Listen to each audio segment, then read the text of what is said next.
Então, como todos vocês sabem, a gente está entrando novamente numa situação de estiagem, e, de acordo com as previsões do CEMADEM, da Defesa Civil, a situação de estiagem para 2004 ela vai ser bem mais severa do que a situação de estiagem que nós tivemos em 2023.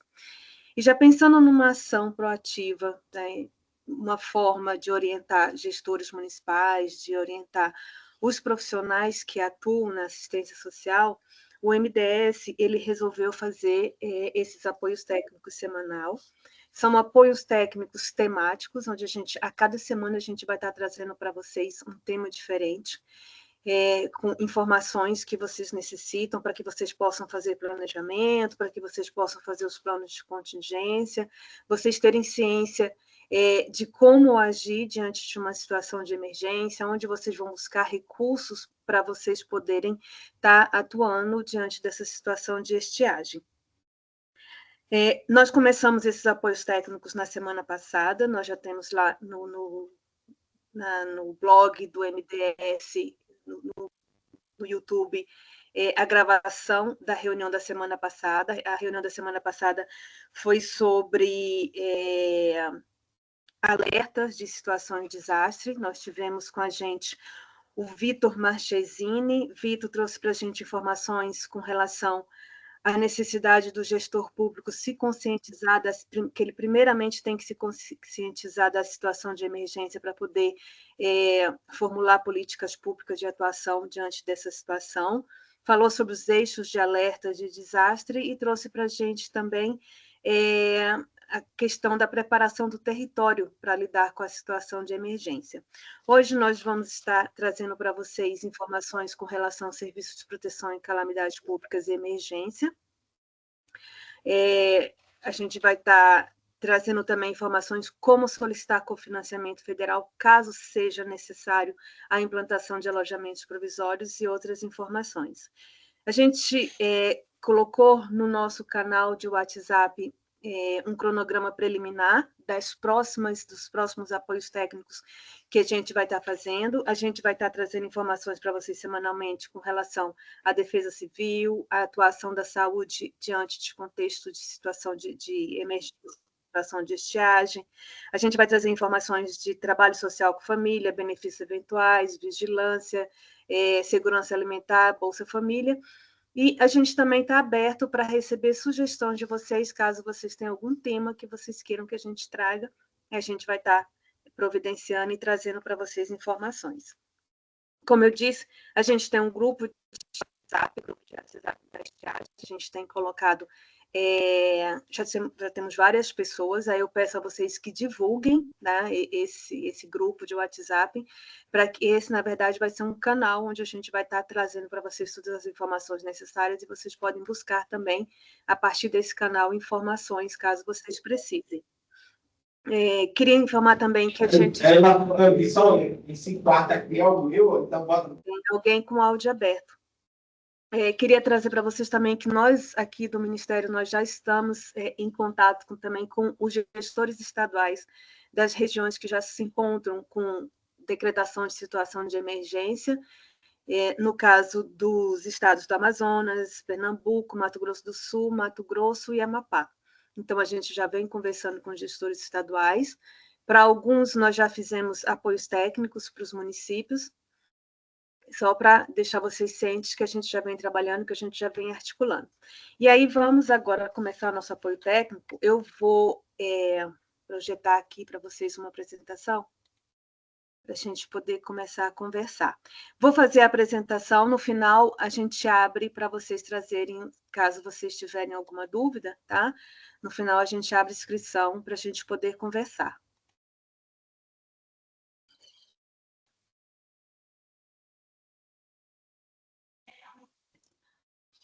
Vocês estão vendo a apresentação?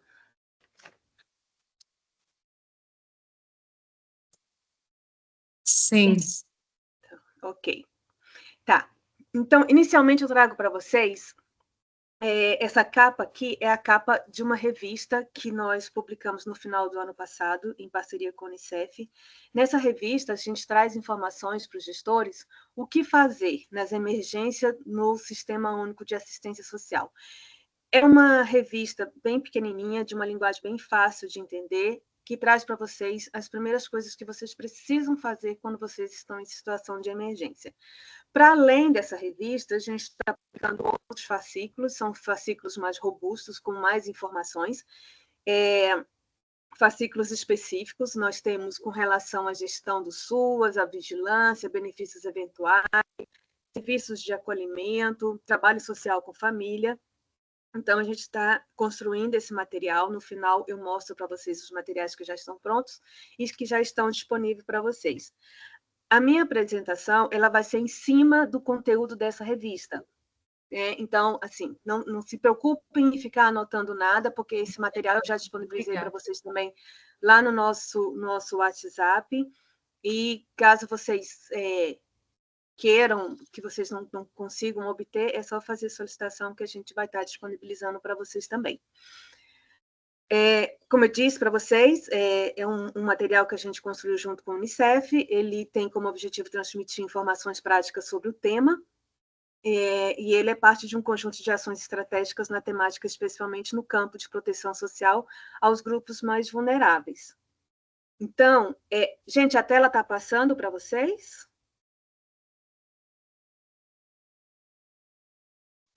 Oi, alguém Sim. pode...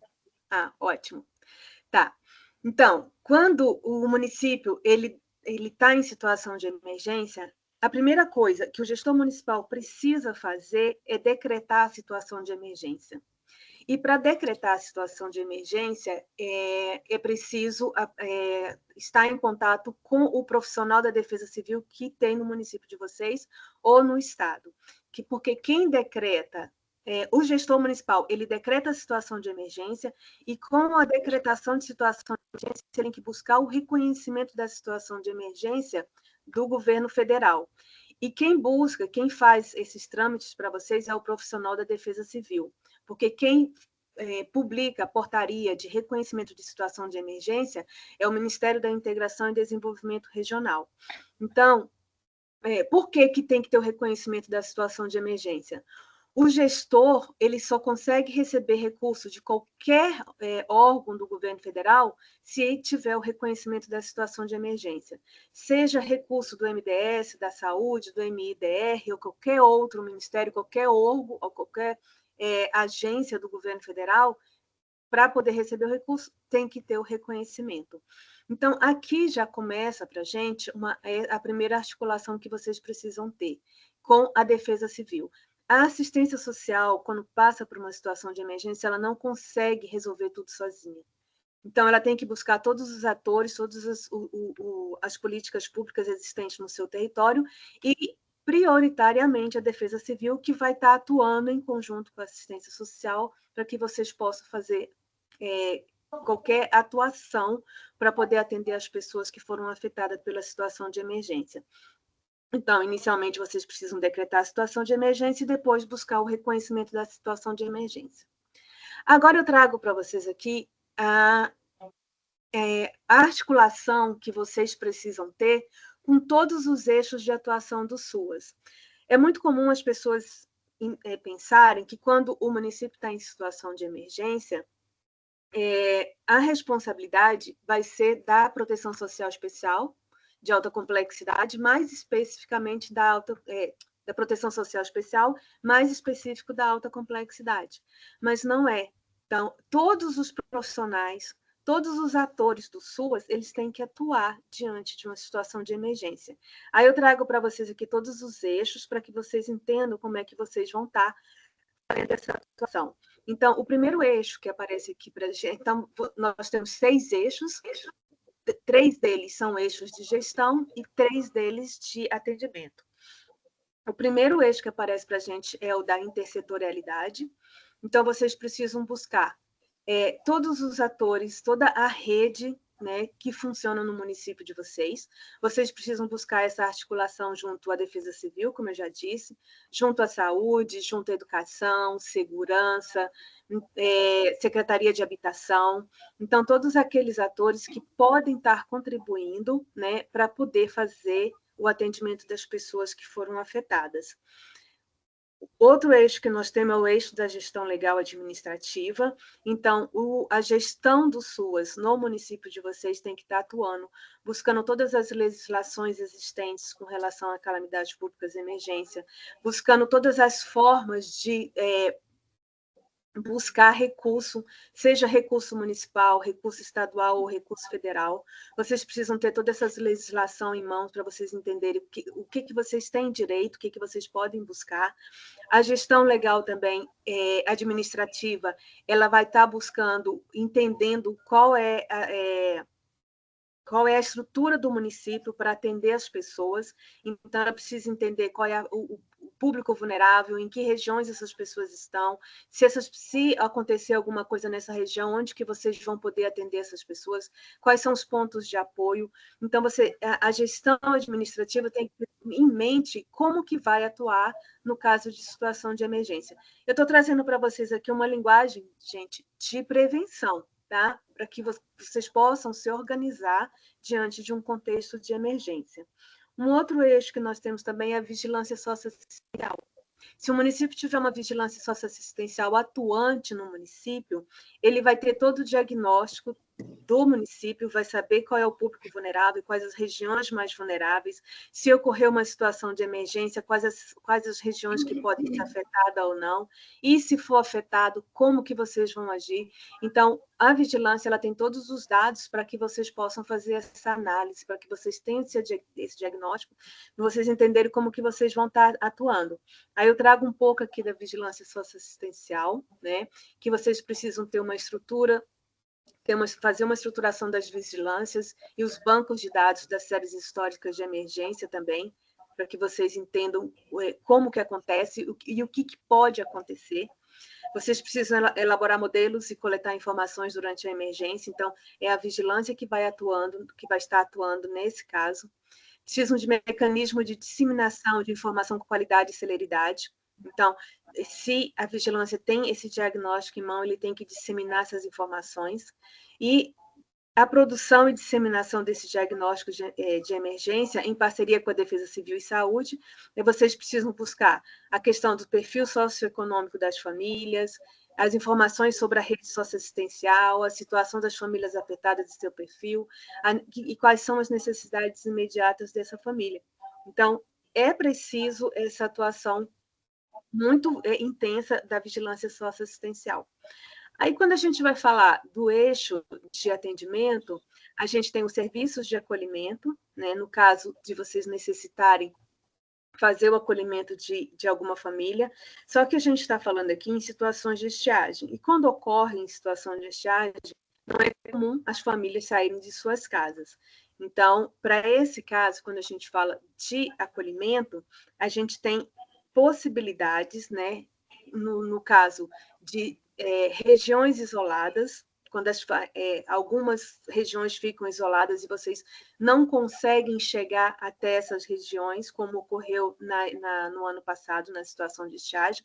Então, nesse caso, o gestor municipal ele pode possibilitar a retirada dessas famílias dessas regiões que ficam isoladas, trazer elas para as áreas urbanas ou para as comunidades vizinhas, e com o recurso que eu vou estar mais na frente falando com vocês, o gestor ele pode estar alugando espaços para colocar essas famílias. Então, quando a gente fala de estiagem, a gente está pensando quando a gente fala de acolhimento, a gente está falando dessas possibilidades, né, no caso do gestor que quiser fazer a realocação de famílias em regiões isoladas. Dentro do eixo de atendimento, a gente tem também os benefícios socioassistenciais, né, que a gente está falando aí do aluguel social, se o município tiver lei de benefício eventual instituído no município, ele traz ali nessa lei todas as possibilidades que ele pode atuar diante de um contexto de situação de emergência. E, por último, a gente tem o eixo trabalho social com a família, eu trago aqui mais específico para vocês, que quando ocorre uma situação de emergência, então todos aqueles profissionais do SUAS que trabalham com fazendo atendimento de família, a gente está falando dos CRAs, dos CREAs, então, trabalho social com as famílias, eles vão estar atuando também diante de um contexto de emergência, trabalhando com essas famílias, entendendo quais são as suas necessidades. Então, quando a gente fala de família, a gente tem que, no SUAS, a gente tem a centralidade na família e no território, atuando por nível de proteção, na proteção social básica e especial, como já disse, nos CRAs e CREAs, e nas demais políticas setoriais e da organização da sociedade, a rede que vocês têm no município. É preciso priorizar a manutenção do funcionamento das unidades de assistência social no território, e é preciso também promover a acolhida e escuta qualificada para entender quais são essas necessidades dessas famílias, e orientar e mobilizar a comunidade local, estimulando ações de solidariedade mútua para que eles possam também atuar, ajudar a vocês a trabalharem com as famílias que foram afetadas por essa situação. E aí, na nossa revista, na revista que nós construímos para vocês, para orientar os gestores municipais, a gente dividiu ela em pré-emergência, emergência e pós-emergência. Ali a gente traz para vocês várias informações que vocês precisam para fazer atuação no pré, durante e pós. Então, na pré-emergência, a gente traz para vocês informações com relação à normatização, com relação ao planejamento, a definição e organizações prévias, né, que seriam os planejamentos que vocês podem estar fazendo, as adaptações dos locais e a educação permanente, quando a gente fala de educação permanente, dos profissionais que vão estar atuando, né, durante a situação de emergência. Durante a situação de emergência, a gente também traz informações, aqui eu trouxe só 3 delas, mas tem várias informações, detalhes, como que vocês podem agir. Então, durante a emergência, o gestor, ele pode estar apoiando na elaboração e no processo da decretação da situação de emergência, como eu já falei para vocês lá no início da apresentação. Inicialmente, é necessário fazer a decretação de situação de emergência. Vocês precisam avaliar a necessidade de criação e implantação em âmbito municipal de programas de assistência sociais específicos, para além dos programas do governo federal, programas de serviço do governo federal e estadual. É importante que o município também implante serviços destinados, específicos, para atendimento das famílias no contexto de situação de emergência, e a mobilização de recursos financeiros e como que vocês vão estar solicitando, tanto no âmbito estadual como no âmbito federal. E na pós-emergência, a gente tem a desmobilização, então é preciso elaborar um planejamento e executar essa desmobilização gradual, né, de acordo com o que vai resolvendo a situação dessas famílias, se elas vão retornando para suas casas, para aquelas que perderam as suas casas, verificar a possibilidade nos acolhimentos existentes na rede, ou então a possibilidade de um aluguel social. Então, vocês vão fazendo esse planejamento e vão se adequando de acordo com a realidade de cada território. É preciso desativar os alojamentos provisórios, caso vocês tenham implantado, e também estabelecer em conjunto com coordenações e equipes responsáveis pela oferta dos fluxos de referência e contra-referência da rede existente no território. E aqui eu vou trazer para vocês informações com relação à solicitação do cofinanciamento federal, caso o município tenha necessidade de implantar alojamentos provisórios. Trago aqui para vocês uma foto, desculpa, mas na verdade não é de uma estiagem, é de uma situação de cheias, né? Mas como que o gestor municipal vai fazer a solicitação do cofinanciamento federal? A gente está falando, na verdade, do Serviço de Proteção em Situações de Calamidades Públicas e Emergência. Esse é um serviço que é tipificado, ele está lá na tipificação, é um serviço do SUAS. Ele promove apoio e proteção à população atingida em situação de emergência, e ele é destinado para pessoas desabrigadas ou desalojadas, e em caso de emergência, de desabamento, deslizamento ou estiagem, caso seja necessário realocar pessoas de situações isoladas. E quando a gente fala de estiagem, a gente tem uma outra situação também, que são as terras caídas. como ocorreu ano passado na região do Amazonas, em função da estiagem, que a água vai baixando, a terra ela perde, perdão, a terra perde a consistência e ela cai. Né? Nós tivemos 2 municípios no estado do Amazonas em que caiu parte, né, da encosta do rio, e aí desceu igrejas, casas, escolas. Nesse caso, nós tivemos várias famílias que necessitaram de alojamentos provisórios. Então, existe sim possibilidade de acolhimento, né, nas situações de estiagem. Então, quando a gente fala de cofinanciamento federal, a gente está falando do piso variável de alta complexidade. Ele tem como valor de referência o valor de R$20 mil para cada grupo de 50 pessoas. Então, se o município acolher aí 200 pessoas, ele vai ter 4 grupos, ele vai estar recebendo 80 mil, e esse valor ele é repassado mensalmente. E trata-se de um valor variável, vai depender muito da situação do município, porque a gente tem 3 situações onde o município pode ter um plus em cima desse valor de R$20 mil. Então, se o município tiver lei de benefícios eventuais, é repassado um valor de 10% em cima desse valor, para que que serve de incentivo para o gestor municipal trabalhar tanto com a questão dos aluguéis sociais, como também dos alojamentos provisórios. Se o município, dependendo, quando vocês passam para a gente a informação do número de pessoas que estão acolhidas, em cima dessa informação a gente faz o cálculo do grau de intensidade e do grau de vulnerabilidade da situação de emergência.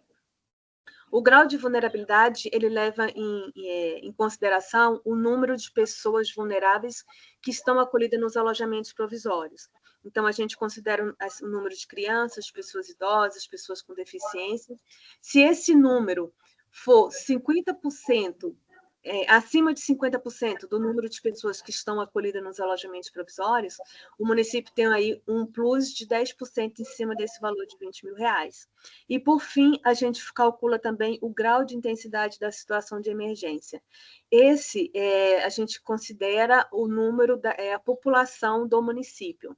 Se mais de 10% da população do município estiver em alojamentos provisórios, o município vai ter um plus de 20% em cima desse valor. Então, os municípios não podem ficar fazendo essa correlação do que o município vizinho recebeu e do que eu recebi, porque cada município ele vai receber um valor diferente de acordo com a sua realidade, com o grau de vulnerabilidade, grau de intensidade, se tem ou não lei de benefícios eventuais. E ainda, o recurso ele é repassado via fundo a fundo, ele sai do Fundo Nacional de Assistência Social para o Fundo Municipal de Assistência. Vai para uma conta específica, o Fundo Nacional que abre essa conta, vocês não precisam se preocupar. Então, ele vai para uma conta específica. O município pode solicitar... Desculpa, gente. O município ele pode solicitar o recurso mensalmente, mas para que o município seja elegível para receber o cofinanciamento federal, ele precisa ter no mínimo 50 pessoas acolhidas. É o que torna o município elegível. Então, enquanto o município tiver até 50 pessoas acolhidas em alojamentos provisórios, ele pode estar solicitando esse recurso mensalmente. E por quanto tempo ele pode fazer essa solicitação? Durante a vigência da decretação de situação de emergência, que é por 6 meses, mas se perdurar a situação de emergência, o MDS prorroga por mais 12 meses. Então, o município pode receber o recurso por até 1 ano e meio. E aqui eu trago para vocês o passo a passo que vocês precisam para poder fazer a solicitação do recurso. Primeiro, o município ele tem que ser elegível. Como é que ele é elegível? Ele tem que decretar a situação de emergência e ter o reconhecimento da situação de emergência, como nós já conversamos. Ele precisa realizar o aceite do Serviço de Proteção e Situação de Calamidades Públicas e Emergência. Esse aceite é a assinatura do termo de aceite, como todos os termos de aceite que vocês assinaram para qualquer serviço do MDS, qualquer cofinanciamento do MDS que vocês recebem, né, para serviços de acolhimento. Então, todos os serviços de acolhimento que vocês têm cofinanciamento, vocês assinaram um termo de aceite. Para esse, vocês também vão ter que assinar um termo de aceite. E quando dá a assinatura do termo de aceite, é para a aprovação do Conselho Municipal de Assistência Social. Então, para esse caso, assim, para adiantar a vida dos municípios, a gente sempre fala, não espera entrar em situação de emergência, já assina o termo de aceite, já coloca esse termo de aceite para aprovação do conselho, para se ocorrer uma situação de emergência no município de vocês já terem esse documento em mãos e não precisarem ter que buscar na hora da situação de emergência. E terceiro passo, vocês precisam solicitar o cofinanciamento federal. A gente disponibiliza para vocês o modelo do requerimento, né? Quem normatiza o repasse de recursos para esse serviço é a portaria 090, e o modelo desse requerimento está no anexo 1 no anexo 2 da portaria 090. Então, vocês fazem a solicitação de acordo com o anexo 2 da portaria 090, e a gente também disponibiliza no site do MDS esse modelo de requerimento. E, por fim, vocês precisam enviar toda essa documentação. Agora, vocês perceberam aqui que vocês têm uma relação enorme de documentos que vocês precisam enviar, e a gente entende que fica muito difícil, quando o município está passando por uma situação de emergência, ter que buscar tantos documentos, né, para poder fazer a solicitação do cofinanciamento federal. Então, para facilitar para o município, primeiro eu preciso colocar para vocês que aqui no MDS a gente está trabalhando na alteração da portaria 090, justamente para poder facilitar essa forma de da solicitação do cofinanciamento federal e flexibilidade, né, que vocês precisam fazer para poder fazer a solicitação do cofinanciamento. Então, enquanto a gente não consegue aprovar essa nova versão da portaria 090, foi publicado a portaria 968, que é a portaria de simplificação da solicitação do cofinanciamento federal. Essa portaria ela vai estar vigente até o mês de novembro. Então, como que o município pode solicitar o cofinanciamento federal utilizando essa portaria? Então, quando ocorre uma situação de emergência, o município precisa apenas enviar para a gente um ofício informando da situação de emergência e um requerimento simplificado, que a gente também disponibiliza para vocês. Nesse requerimento simplificado, vocês vão falar apenas o número de pessoas que estão em alojamentos provisórios e a relação dos alojamentos provisórios que foram implantados. E, a partir dessa informação, a gente já consegue repassar recurso para o município. Mas o fato de ter simplificado o repasse de recurso não significa que o município fique isento de repassar, de enviar para o Ministério o restante da documentação. Ele apenas suspende, né, esse processo. E aí, quando o município faz a solicitação do cofinanciamento federal via processo simplificado, ele precisa enviar para o Ministério o restante da documentação 90 dias após a contar do dia que recebeu a primeira parcela do recurso. Então, o município solicitou o recurso de forma simplificada, recebeu o recurso. Se recebeu o recurso hoje, começa a contar de hoje 90 dias para apresentar toda aquela relação de documentos que a portaria 090 traz, que seria o termo de aceite, resolução do conselho, lei de benefícios eventuais, se tiver, o decreto, a portaria de reconhecimento da situação de emergência. Então, é preciso enviar para a gente, posteriormente, o restante da documentação. Isso é apenas um processo de simplificação. Aqui eu trago para vocês como que vocês podem estar utilizando esse recurso. Então, uma das possibilidades de utilização do piso variável de alta complexidade é a locação de imóveis para moradia provisórias. Lembra que eu falei para vocês da possibilidade de realocar as famílias das áreas isoladas para as comunidades vizinhas ou para a área urbana?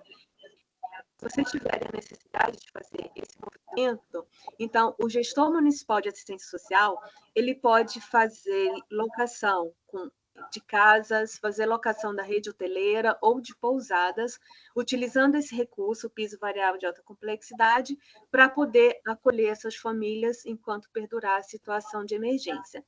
Mas a gente chama a atenção de vocês aqui o seguinte: nós temos duas situações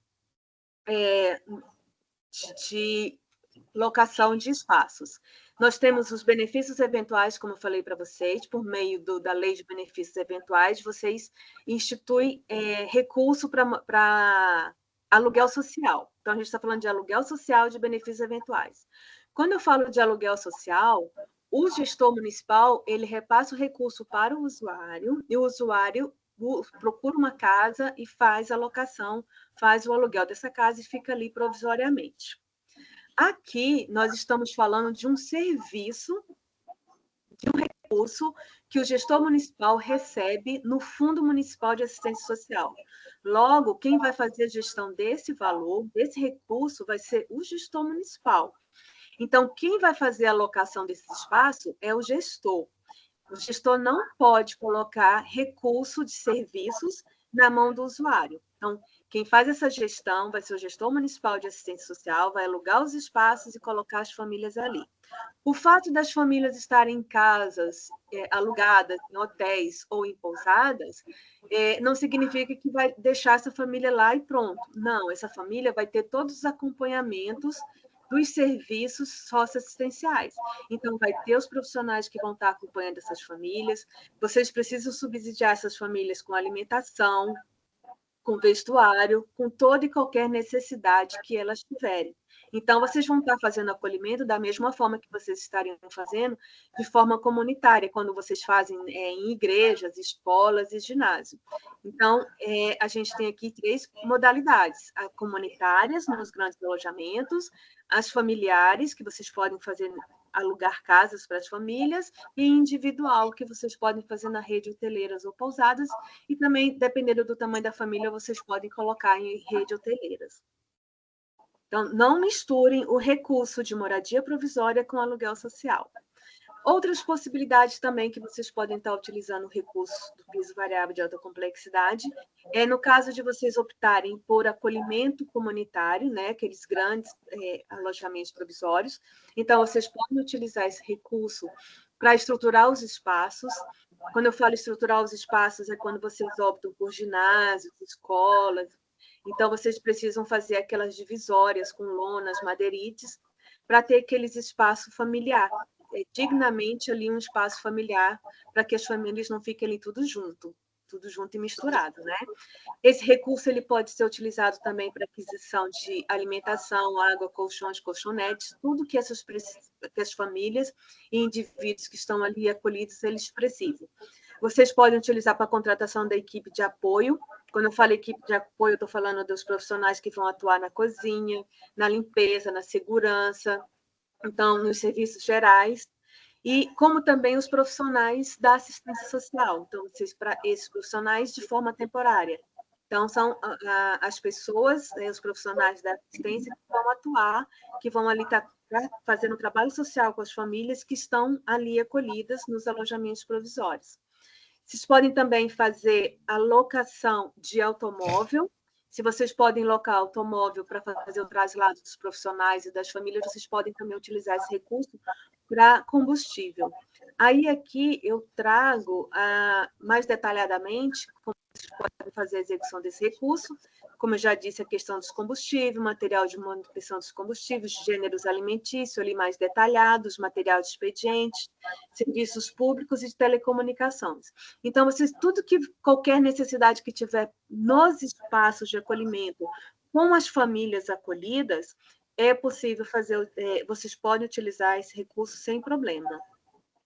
Outra forma, aqui eu trago para vocês a legislação que vocês podem estar buscando para fazer contratação dos profissionais que vão estar atuando nos alojamentos provisórios, só trazendo um alerta do que não é possível utilizar o recurso, que seria para profissionais que não integrem as equipes de referência e também profissionais vinculados à gestão da secretaria.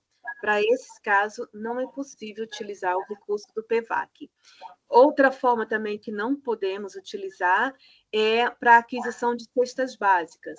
Isso vai confundir aí com benefícios eventuais, ou então com as doações da Defesa Civil, ou como da Segurança Alimentar, que é um outro serviço que a gente tem aqui no Ministério. Quando a gente fala de piso variável, de alta complexidade, a gente está falando de vocês podem utilizar para a alimentação das pessoas que estão acolhidas.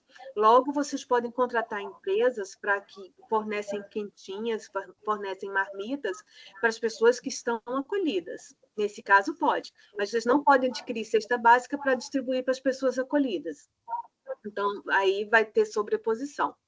E outra coisa também que não pode são itens, né, de saúde, quando a gente fala de órtese, próteses, aparelhos ortopédicos, qualquer outros itens que caracterizem a pasta de saúde.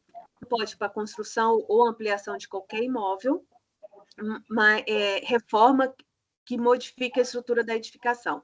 Quando eu falo para vocês que vocês podem estruturar o espaço para poder fazer o acolhimento, mas vocês não podem reformar esse espaço de forma a modificar a estrutura ali da edificação. Então, tenham cuidado com isso. E obras também não pode, de jeito nenhum, utilizar o recurso para isso. Para além disso, a gente traz para vocês aqui outros recursos que vocês podem estar utilizando também quando vocês estão em situação de emergência. A gente está falando aqui agora do recurso do Covid. Esse recurso do Covid ele foi realizado para os municípios em 2020 e a gente sabe que ainda tem inúmeros municípios, são vários municípios que ainda contam com saldo em conta do recurso do Covid. Na época, vocês... Bem interessante. Tem alguém... agora foi meme. Tem alguém com áudio aberto, por favor. Já botaram? Já tem aqui. A gente está falando aqui do recurso do Covid. Gente, tem alguém com áudio aberto. Vocês podem fechar? Obrigada. Voltando, tá? A gente está falando aqui do recurso do Covid, que é um recurso que foi repassado para os municípios em 2020, e a gente sabe que tem vários municípios que ainda contam com saldos de recurso, né? Que vocês utilizaram esse recurso lá em 2020, 2021, e depois vocês não puderam utilizar mais e ele ficou em conta. Então, ano passado, foi publicada uma portaria que possibilitava a utilização desse recurso nas situações de calamidade e emergência, e ela foi prorrogada por meio dessa portaria 884, que também possibilita, né, a utilização da mesma forma, só que nesse caso aqui vocês têm até o dia 31 de dezembro para utilizar esse recurso. Então, se vocês têm recurso do Covid em conta, vocês vão poder utilizar agora nessa situação de estiagem. O interessante desse recurso agora é que ele não é limitado aos alojamentos provisórios. Vocês vão poder utilizar em qualquer necessidade que vocês tenham nos equipamentos socioassistenciais do município. Então, você vai poder utilizar de forma mais ampla. A gente traz aqui o número da portaria que vocês podem estar buscando e verificando quais são as possibilidades que vocês podem estar utilizando esse recurso, caso vocês tenham esse saldo em conta. Temos um outro saldo também que pode ser utilizado em situação de emergência, que é o 751. Esse 751 também foi na época do Covid, só que esse recurso ele foi repassado nos blocos de financiamento, tanto da especial como da básica, e se tiver algum município que ainda tem saldo desse recurso, ele é possível a utilização em situação de calamidade pública, porque naquela época ele foi repassado dentro desse contexto de calamidade, tá? Aqui eu trago para vocês informações agora com relação à distribuição de alimentos. A gente está falando de segurança alimentar, que seria a distribuição de cestas básicas. Então, a distribuição de cesta básica ela é de uma outra secretaria, da CESAM. Então, eu trago para vocês aqui só passo a passo de como que vocês fazem essa solicitação. Se o Estado está passando por uma situação de emergência, tem vários municípios em situação de emergência, então, quem faz a solicitação do cofinanciamento, a solicitação das cestas básicas para a CESAM vai ser o governo do Estado por meio da Defesa Civil. E se no caso é um uma situação de emergência com 1 ou 2 municípios, nesse caso, o gestor municipal que também vai estar fazendo a solicitação. Então, só para que vocês entendam, se é um contexto maior, o gestor estadual faz a solicitação para todos os municípios, em parceria com a Defesa Civil. Por quê? A Defesa Civil também faz distribuição de cesta básica. O Estado também faz a distribuição e o governo federal também. Então, para que não tenha sobreposição, existe essa parceria entre governo federal, estadual e Defesa Civil para a solicitação das cestas básicas e a distribuição de forma que todos os municípios possam estar recebendo para os municípios que fizeram a solicitação.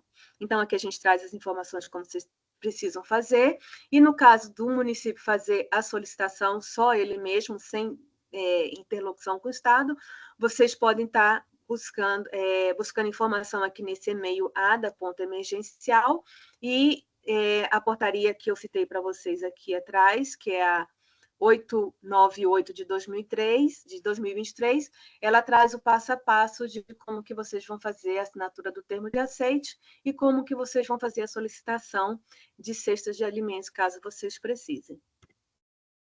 Aqui eu trago como que vocês vão fazer a prestação de contas desse recurso. Agora eu estou voltando para o piso variável de alta complexidade. Então, a prestação de contas vai ser feita da mesma forma que vocês fazem a prestação de conta de qualquer serviço socioassistencial no qual vocês recebem um cofinanciamento federal. Então, vocês vão fazer a abertura do demonstrativo sintéticos, os gestores vão realizar o lançamento das informações, vai passar pelo conselho e depois manda para o fundo. E vocês vão seguir as orientações lá da portaria 113 de 2015, da mesma forma que vocês fazem todas as prestações de contas de vocês. Não tem segredo com relação a isso. E aqui, já ainda falando um pouco da revista, na última página da revista, a gente traz para vocês todos esses QR Codes, e aqui vocês vão achar informações específicas com relação a todos esses temas que vocês, caso vocês precisem de orientação. Então, a gente traz informações sobre as diretrizes de atuação da assistência social, sobre o cofinanciamento, sobre os planejamentos e planos de contingência, informações sobre a vigilância socioassistenciais, benefícios socioassistenciais, sobre o cadastro único, trabalho social com família, saúde mental, que é muito importante quando, diante de um contexto de situação de emergência, a gente precisa trabalhar saúde mental dos nossos profissionais, das pessoas que são acolhidas, informações com relação à segurança alimentar, alojamentos provisórios. Então, a gente traz aqui uma infinidade de informações que vocês podem estar buscando nesses QR Codes aqui, caso vocês tenham alguma dúvida. E, por fim, eu trago para vocês aqui essas orientações com relação aos nossos fascículos, como eu disse para vocês. Aqui vocês vão ter acesso à revista, o que fazer diante de uma situação de emergência, e os 2 fascículos que já foram publicados, com relação à vigilância socioassistencial e com relação à gestão legal administrativa do trabalho e orçamentário. Então, na primeira, quando vocês acessam a página do MDS, vocês vão encontrar esse banner lá de calamidades públicas e emergência, e quando vocês clicam nessas caixinhas aqui, orientações técnicas, vocês vão ter acesso a todas essas revistas que estão aqui que eu trouxe para vocês. Quando vocês clicam no cofinanciamento federal, vocês vão ter acesso ao modelo dos requerimentos e ao modelo do ofício, caso vocês queiram fazer a solicitação do cofinanciamento federal, e traz também informações, orientações sobre o serviço de proteção em situação de calamidades públicas e emergência. E tem a caixinha também de ação e distribuição de alimentos, onde vocês vão encontrar o passo a passo de como solicitar o cofinanciamento federal. Aí aqui a gente termina, eu abro para vocês poderem fazer questionamento. Caso vocês tenham alguma dúvida, vocês podem se inscrever, vocês podem colocar lá no chat, para que a gente possa estar respondendo as dúvidas de vocês.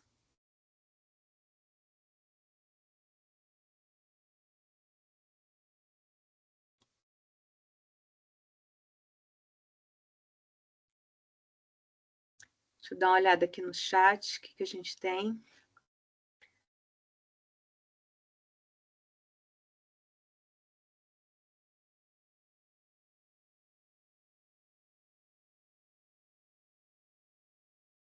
Tá, não temos nada no chat, mas a gente tem uma inscrição aqui. Só um pouquinho. Cris, pode falar. Boa tarde, Vera Lúcia. Boa tarde a todos. Vera Lúcia, deixa eu ver se eu compreendi. Caso a gente tenha um recurso ainda do Covid, nós não fazemos a solicitação dos 20 mil por 50 pessoas, correto? Não, não, assim, caso o município tenha saldo de recurso, pode estar utilizando esse saldo de recurso nos serviços socioassistenciais, como também no serviço de acolhimento, como queira. Mas, se vocês tiverem acolhimentos provisórios instalados, vocês podem sim, independente de saldo ou não, vocês vão fazer a solicitação do cofinanciamento federal, como a gente explicou aqui. Então, vocês têm a possibilidade de solicitar o recurso, como também utilizar os saldos existentes. Ah, sim, compreendi. Muito obrigada. Nada.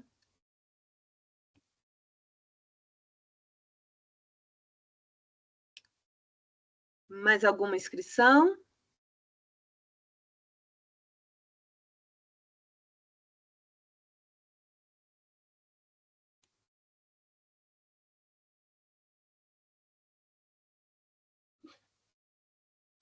Gente, não vejo nada aqui no chat.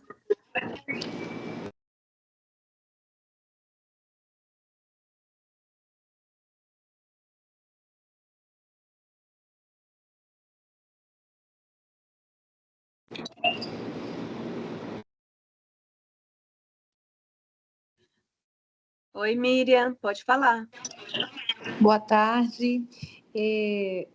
Sou Miriam, falo de Rondônia, de Paraná. Infelizmente, não consegui entrar no início, eu não ouvi a exposição desde o início, então, desculpa estar perguntando, talvez já foi até dito. Essa explanação ela será disponibilizada em algum local para nós, que nós possamos estar assistindo? Sim, ela vai ser disponibilizada no YouTube e a gente vai colocar o link para vocês lá no grupo de WhatsApp e vocês conseguem também via blog do MDS. Perfeito, obrigada. Tá? Vou encontrar lá tanto essa de hoje como da semana passada e a gente vai estar colocando toda semana. Tá? Que a gente colocou no início, Miriam, que esse apoio técnico ele vai ser semanal, cada semana a gente traz um tema diferente, tá? Tá joia, compreendi. Então, o link da passada e dessa será colocado no grupo, né? Sim. Sim. Uhum. Tá bom, obrigada. Nada. Oi, Vera. Olá. Vera? Sim, pode falar. Oi, é que eu não consegui levantar a mão. Ah, não tem problema. Então, eu estou falando do celular aqui da colega, porque o meu travou. Então, eu sou Ângela, aqui do Acre, e com relação à portaria 90, ela estava sendo reformulada, né? Existe uma previsão de quando que ela ficará pronta? E uma outra pergunta é porque, por exemplo, às vezes, a gente tem situações de precisar acolher menos de 50 pessoas. E a portaria só prevê 50, acima de 50, né? Sim. E aí tem como que eu tenho uma outra, já tem uma previsão de alteração em relação a essa quantidade, porque, por exemplo, a gente sabe que pode, como você falou, utilizar, né, em hotéis, em aluguéis de residências, mas às vezes a gente tem menos de 50 pessoas, né? Então, nós temos, por exemplo, municípios que têm valor da portaria 90 ainda em conta e ele não consegue executar e utilizar esse recurso pelo fato dela ainda engessar essa quantidade. É em relação a isso. Obrigada. Entendo, Ângela. Ó, a portaria 090, assim, eu vou ser bem sincera com vocês. A proposta que a gente colocou, ela foi bem pretensiosa. Então, ela onerava muito o governo federal. Então, a gente está trabalhando em uma proposta mais, assim, vamos passos curtos, né? Então, a gente está trabalhando numa proposta agora, onde, nessa proposta que a gente vai apresentar agora, nos conselhos, uma das coisas que a gente consegue tirar é a questão dos elegibilidade se tiver 50 pessoas acolhidas. Isso aí, para mim, é a parte mais difícil que a gente tem na portaria 090, porque a gente sabe que os municípios de pequeno porte, muitas vezes, eles não conseguem ser elegível, mas ele tem os mesmos custos, porque ele está acolhendo as pessoas, ele está acolhendo 25 pessoas, 40 pessoas, e ele tem os mesmos gastos do vizinho que acolheu 51, e ele recebeu.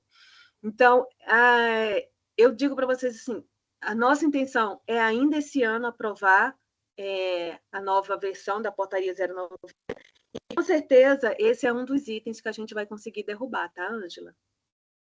Tá, para mim, esse é o mais difícil. Espera, inclusive também uma das não vou dizer que das observações que a gente faz quando você fala a questão das despesas. Nós temos aqui a questão do fator amazônico, que o município de pequeno porte tem as suas despesas ainda oneradas por causa do frete, da distância. Então, às vezes, ele tem um custo maior do que aquele município que tem porte 2 e porte de metrópole, por exemplo, né? Grande porte. Uhum. Às vezes até bem mais caro por causa da distância, né? E do isolamento que a gente tem. Então, tá, obrigada. Mas para hoje, por exemplo, a gente ainda tem essa situação de não possibilidade de uso, né? Sim. Tá, obrigada.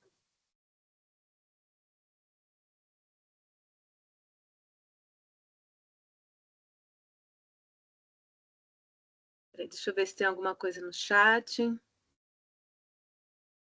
Miriam, você ainda quer falar? Ou porque a mão ficou levantada mesmo? Não, ficou levantada porque eu esqueci de baixar. Obrigada. Nada.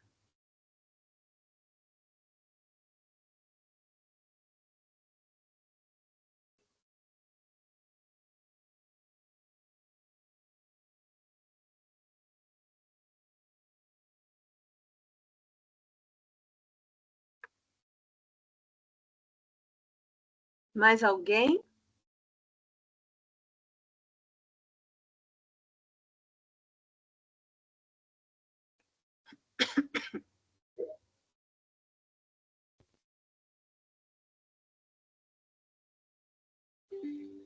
Espera, eu vou fazer outra pergunta. Sim. Com relação a cofinanciamento, o Ministério ele vai estar utilizando sempre a portaria 90 ou existe uma outra perspectiva? Eu sei que a gente também tem os incrementos, né? Que dependendo da situação, a gente tem essa forma de repasse diferenciado, né? Mas existe outra perspectiva, por exemplo, com relação a isso e também a benefícios eventuais. Eu sei que você falou que existem, por exemplo, as cestas básicas da Defesa Civil e outras formas de acesso em relação a benefícios eventuais. Mas eu lembro que um tempo atrás houve uma discussão sobre as capacidades, sobre a capacidade também dos estados e dos municípios, né? Com relação à questão de benefícios eventuais. E aí, tem alguma coisa sendo discutida em relação a isso? A gente trabalha com a questão da portaria 090, né? Hoje a gente está com 090, os apoios técnicos, mas, como você mesmo colocou, dependendo da situação, a gente sempre, assim, é possível que apareça alguma medida provisória que venha um incremento de recurso, onde a gente pode estar construindo uma portaria e colocando os critérios, né, de acordo com a realidade da situação de estiagem. Isso vai depender muito, né, assim, para além do que o MDS está trabalhando hoje, a gente tem também a atuação da Casa Civil. A Casa Civil ela consegue reunir todos os atores do governo federal. Essa discussão já está acontecendo por meio também do Plano Nacional de Proteção e Defesa Civil, que é o órgão responsável por coordenar as situações de emergência. Então, Casa Civil e Defesa Civil já estão fazendo esse trabalho, trabalhando com todos os gestores, todos os órgãos federais, E o que a gente espera é alguma coisa dentro dessa linha, de algum incremento onde a gente possa poder repassar recurso, porque quando a gente fala MDS mesmo, a gente tem essa limitação do recurso mesmo, recurso só no caso dos acolhimentos. E, tirando disso, a gente consegue fazer os apoios técnicos e orientar vocês. Então, não tenho nenhuma resposta para vocês, o que eu tenho a dizer é que já está em discussão a situação de estiagem e o alerta máximo, assim, o que muito nos preocupa é o alerta máximo que a gente tem do CEMADEM com relação à severidade que vai ser, né, a situação de estiagem esse ano, porque começou bem mais cedo e vai ser bem mais crítica. Com relação à discussão dos benefícios eventuais, eu não tenho assim, ciência dessa discussão, mas a gente vai ter um apoio técnico futuramente específico, tá, de benefícios eventuais. Nós lançamos lá no grupo do WhatsApp um cronogramazinho para vocês poderem acompanhar. Aí é um cronograma preliminar, tá? Que vocês podem acompanhar as datas dos temas específicos. Eu estou procurando aqui agora, não estou encontrando, mas está lá no WhatsApp. Aqui, achei, peraí, só um pouquinho.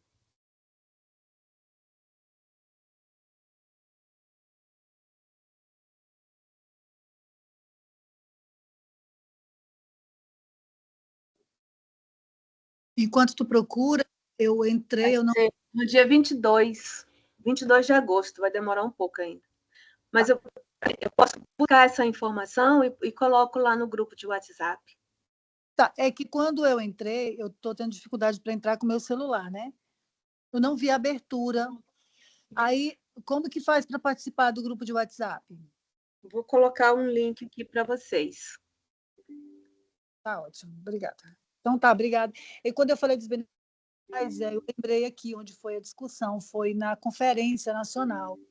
E uma das solicitações foi em relação ao cofinanciamento federal para benefícios eventuais. Eu entendi. Mas eu entendi, sim, obrigada. Ok. Deixa eu ver se tem mais alguma coisa aqui, gente. É que eu estou procurando só um pouco. Deixa eu ver. Mais algum inscrito? Não.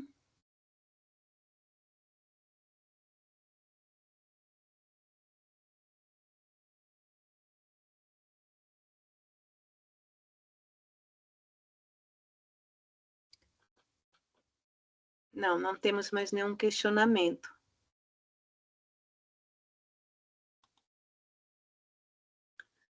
Mais alguma inscrição?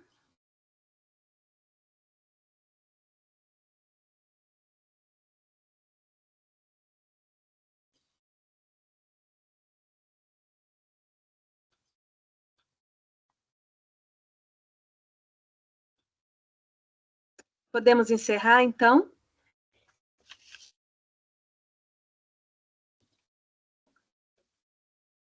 Eu vou...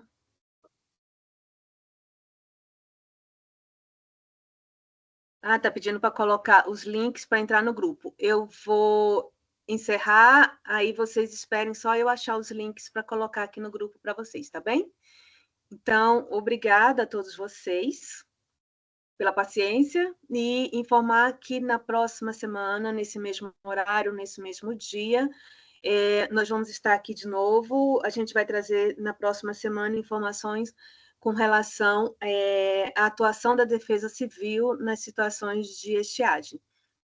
Muito obrigada para vocês e aqueles que necessitam dos links, espera um pouquinho aí que eu vou estar colocando aqui para vocês, tá bem? Obrigada, uma boa tarde para todos. Obrigada, boa tarde.